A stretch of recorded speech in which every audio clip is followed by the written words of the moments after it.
আসসালামু আলাইকুম বন্ধুরা, কেমন আছেন? আশা করি সবাই ভালো আছেন। সুলতানা গৃহিণী ইউটিউব চ্যানেলে আজকে আমার প্রথম ভিডিও। আপনারা সবাই দোয়া করবেন আমি যেন সামান্য কিছু হলেও আপনাদের শেখাতে পারি। তো চলুন শুরু করা যাক মূল ভিডিওতে। আমি এখানে 2.5 গজ মাপের কাপড় নিয়েছি পেটিকোট কাটিং করার জন্য। আমি 40 ইঞ্চি মাপের একটা পেটিকোট কাটিং করব। প্রথমে আমি কাপড়টা উল্টো সাইড করে নিয়েছি। উল্টো সাইড করে এখন আমি কাপড়টা 37 ইঞ্চি মাপের করে রাখবো। তো দেখুন আমি কাপড়টা ভাঁজ করে নিচ্ছি। ততক্ষণে বলতেছি আপনারা আমার জন্য একটু হলেও দোয়া করবেন আমি যেন সাফল্য অর্জন করতে পারি। যে আমি সোজা করে বসাতে চাইছি, আপনারা দেখেন।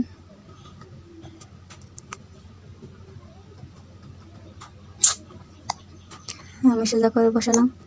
এরপর এখন আমি 37 ইঞ্চি দাগ টেনে নেব। আপনারা দেখতেই পাচ্ছেন আমি ফিতাটা ধরে লম্বার মাপ নিচ্ছি। আমার লম্বার মাপ অ্যাকচুয়াল মাপ হচ্ছে 40 ইঞ্চি। আমি এখানে 3 ইঞ্চি বেল্টের জন্য নিব, এক্সট্রা নিব, তাই আমি এখানে 37 ইঞ্চি নিচ্ছি। আমি 37 ইঞ্চি মাপের করে কাপড়টা কেটে নিব।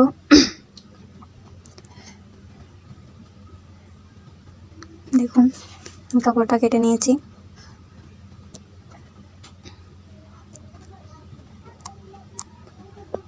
এরপর আমি 6 ইঞ্চি দাগ করে প্রথম কর্নার বন্ধ সাইড দিয়ে কাটবো।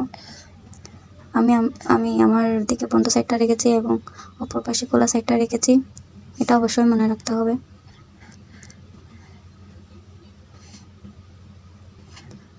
এখন আমি কোমরের মাপ নিব।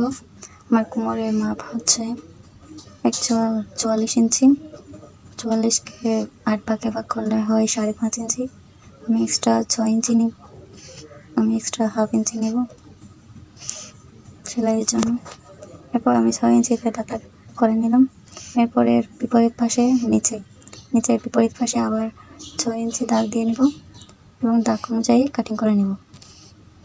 দেখতে পাচ্ছেন আমি 6 ইঞ্চিতে দাগ করে নিয়েছি। এরপর দাগটা সোজা হওয়ার জন্য আমি ফিতা দিয়ে মাপটা সোজা করে নিব। স্কেলে ততটা সহজ হয় না প্রথমে, তাই আমি প্রথমে ফিতা দিয়ে দাগটা ঠিক করে নেব। এরপর স্কেল দিয়ে দাগ করে কেটে নেব কাপড়টা, তাহলেই হবে। তখন আমি কাপড়টা দাগ করে নিচ্ছি। এভাবে করলে কিন্তু কাজটা সহজ হয় এবং দেখতেও সুন্দর লাগে। আপনারা এটা ট্রাই করে দেখতে পারেন।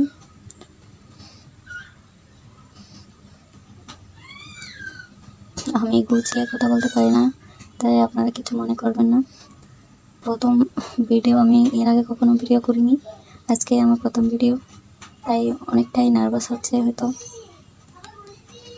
আপনারা এটার জন্য আমাকে ক্ষমা করবেন। আমি চেয়েছিলাম সামান্য কিছু হলেও আপনাদের শেখাতে যেন পারি, শুধু এটাই, আর কোনো ইচ্ছা নেই। তাই আমি একটা ইউটিউব চ্যানেল খুলেছি।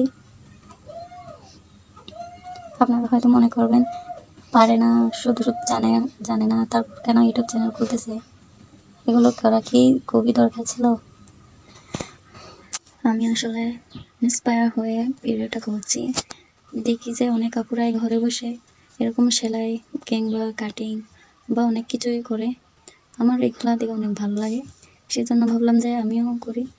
আমি যদি এই সামান্য কিছু শেখাতে পারি তাহলে তো অনেক ভালোই হয়।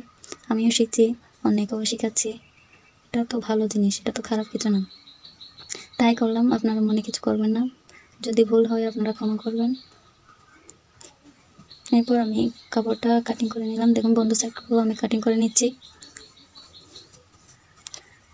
কাটিং হয়ে গেলে এখন কাপড়টা রেখে দেব। আমি সেলাইটা পরের ভিডিওতে দেখিয়ে দিব, আপনারা ততক্ষণ পর্যন্ত আমার ভিডিওটা দেখবেন।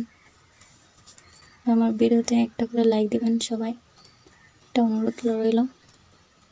যদি কেউ না বুঝে থাকেন তাহলে কমেন্ট করে বলবেন, আমি যদি পারি তাহলে আমি অবশ্যই আপনাদেরকে আবারও রিপ্লাই দিব।